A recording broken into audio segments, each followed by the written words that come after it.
दिवस उगवला होता. सकाळचे 6:30 वाजले.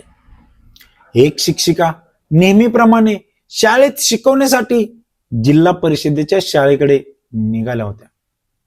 त्या स्कूटीवरून जात होत्या. अचानक त्यांच्या सोबत एक हादसा घडला आणि एका अज्ञात वाहनाने येऊन त्यांच्या स्कूटीला एक जोराची धडक दिली. शिक्षिकेचा जागीच मृत्यू झाला.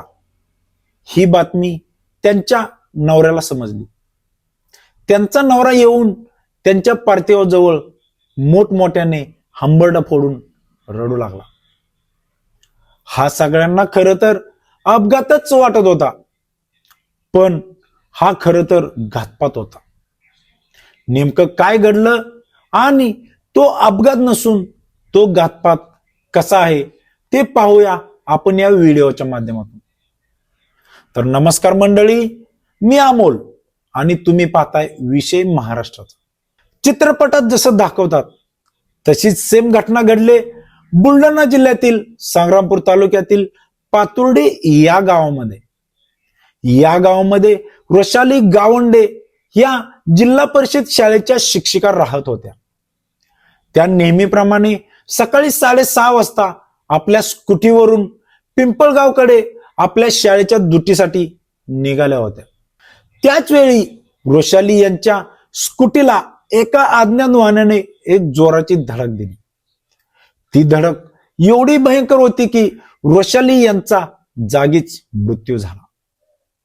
ही बातमी वाऱ्यासारखी पसरली. त्यांच्या पतीपर्यंत म्हणजे प्रकाश गावंडे यांच्यापर्यंत पोहोचली. तेव्हा ते घटनास्थळी आले आणि मोठमोठ्याने हंबरडं फोडून रडू लागले. पती पत्नीचं एकमेकांवरती असलेलं प्रेम पाहून आजूबाजूचे लोक हळहळ व्यक्त करू लागले. पाहणाऱ्या सर्वांना हा एक अपघातच वाटत होता, पण खरं तर हा एक घातपात होता. मनीष गावंडे हे वृषालीचे सासरे होते. यांनी हा अपघात नसून हा एक घातपात आहे असा संशय पोलिसांकडे व्यक्त केला.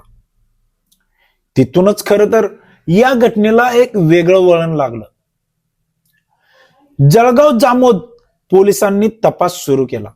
अपघात स्थळाचे सीसीटीव्ही फुटेज आणि कॉल रेकॉर्डिंग तपासल्यानंतर मंगेश सूर्यवंशी नावाच्या एका माणसाला अटक करण्यात आली. हा माणूस तोच होता ज्याच्या गाडीने वृषाली यांच्या वाहनाला एक जोराची धडक दिली होती आणि त्या ठिकाणी वृषाली यांचा मृत्यू झाला. पोलिसांनी त्याचा चांगलाच पाहुणचार केल्यानंतर मंगेशने हत्येमागचा बनाव उघड केला आणि तो पोपटासारखा मिटूमिटू बोलायला लागला. पोलिसांच्या चौकशीत हे समोर आले की वृषालीचा पती प्रकाश गावंडे हा त्याचा मित्र मध्यस्थी मंगेश चाहुलकर या दोघांनी मिळून मंगेश सूर्यवंशीला वृषाली यांच्या हत्येसाठी 1,00,000 रुपयांची सुपारी दिली होती.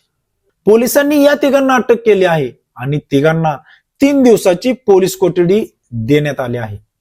यामध्ये आणखी एक धक्कादायक बाब म्हणजे पत्नी वृषाली गावंडे यांना मारण्यासाठी पती प्रकाश गावंडे याने यापूर्वी 3 वेळा विष देण्याचा प्रयत्न केला. हा खुलासाही या तपासात उघडकीस आला आहे.